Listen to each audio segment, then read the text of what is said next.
What is up, gang? Polo FPS is back with another video, and this one I'm going to be giving you guys tips on how to rank up faster and hit Iridescent if that's your goal. I'll also be giving tips on what to do if you get hard stuck at any rank. Ranking up and reaching Iridescent in Call of Duty is no easy task. Sometimes you have those sessions when you play where you question why you're even playing the game.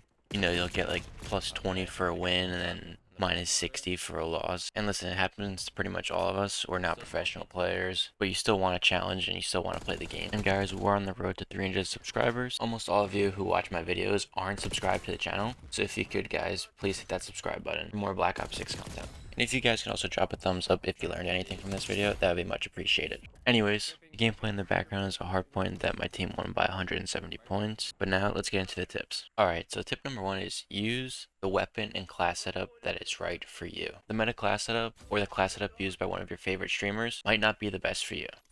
I cannot stress this enough, and it's what I tell everyone who comes to me with the question, how can I rank up faster? For example, maybe you struggle with recoil a little bit, so instead of using the ranger grip, use the vertical grip. This will help more with your accuracy at the expense of a little bit of movement speed. Another example might be using the quick draw grip instead of the ergonomic grip. If you aren't sliding around the map a lot, the ergonomic grip is basically useless. The ergonomic grip helps with your slide to fire speed, so if you're not sliding a lot, why not get that extra ADS speed with the quick draw grip? The muzzle is also another attachment that you can switch. Me personally, I use the muzzle brake on the aims, where a lot of other people use the compensator or the porter compensator. I tried out the muzzle brake one time and it worked really well for me, so I just never took it off ever since.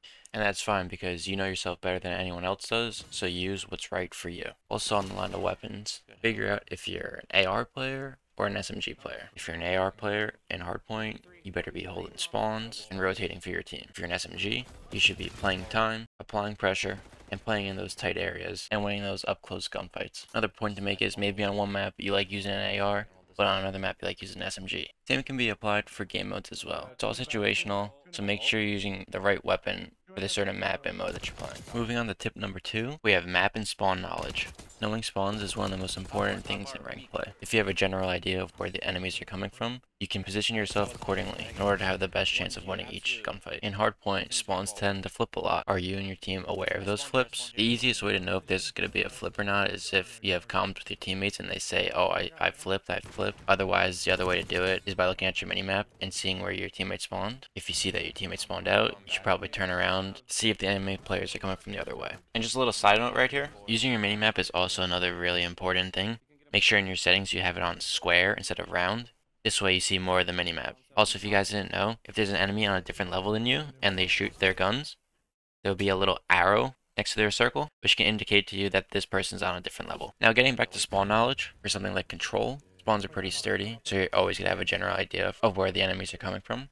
And you and your team set up that spawn trap so you can get ahead on lives and apply pressure on the other team. There's only so many spots where you can spawn, so having a general idea of where the enemies will be based on where your position is up in their spawn is very important. Another thing for control is, do you know the power positions? For example, on vault control on offense, say your team has already captured the A point. If you have someone on your team inside of art, all the enemies will spawn on the P4 building side. And what this does is it focuses the enemies on trying to get you outside of art because they have to travel such a long distance from P4 to get to the B control point. And while the enemies are focusing on you inside of art, your teammates should have an easier time of capturing the B point. Things like this can make a big difference in winning the game. Map knowledge also comes into play in search. An aspect of this is timing off a spawn at the beginning of the round. For a map like Skyline, a lot of people like to rush out of stone and go to the A bomb. And a way of stopping this is by running to piano side and going towards weights. And in doing so, you'll be able to time up the enemies running out of stone. But in doing this, you run the risk of being shot from bed or maybe even top plat. Nevertheless, timing in search is something that you'll get familiar with as you play the game. Now, tip number three I've already kind of touched upon, but it's having good communication and a good team. Ideally, you're going to want to play with the same players as much as you possibly can. This way you can build chemistry and also play the role that you want to play.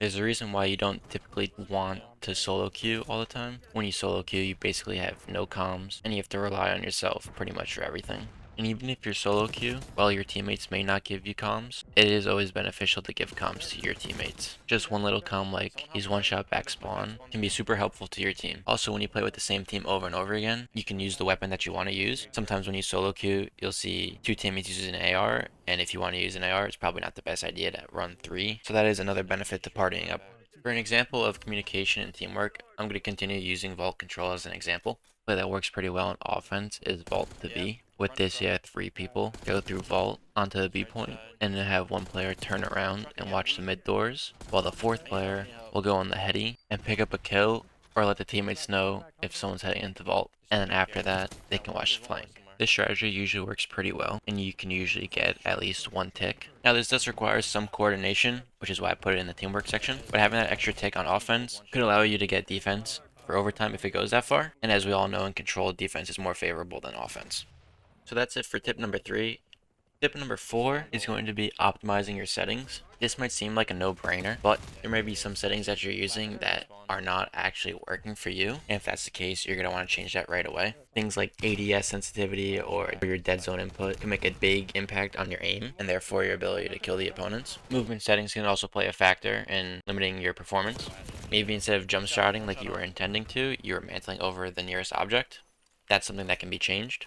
Another setting that might need changing is your graphic settings. This could impact the performance of your game, or maybe your visibility, and depending on the console or your PC, you're going to want to adjust these accordingly to make sure you have the best possible performance. I posted a video not too long ago about my settings, so if there's anything that you guys feel like is off with your game, go take a look at the settings video that I made not too long ago. Now lastly, I'm going to talk about what to do when you get stuck in a rank. Like I already said in the beginning of the video, we're not professional players. There are going to be times when you win a lot of games, and there are going to be times when you lose a lot of games. And that's just the nature of ranked play. Everyone you're going up against is trying to win, just like you are. There are going to be good players. There are also going to be cheaters on occasion, which is very frustrating, but it is something that we all have to live with until Activision fixes this problem. For me personally, I actually got stuck in Crim 3 for a little bit. As soon as I hit Crim 3, I started losing 50 to 60 SR per game, while only gaining 20 to 30. So basically for every loss that I had, I needed to win 2 to 3 games in order to make up for it.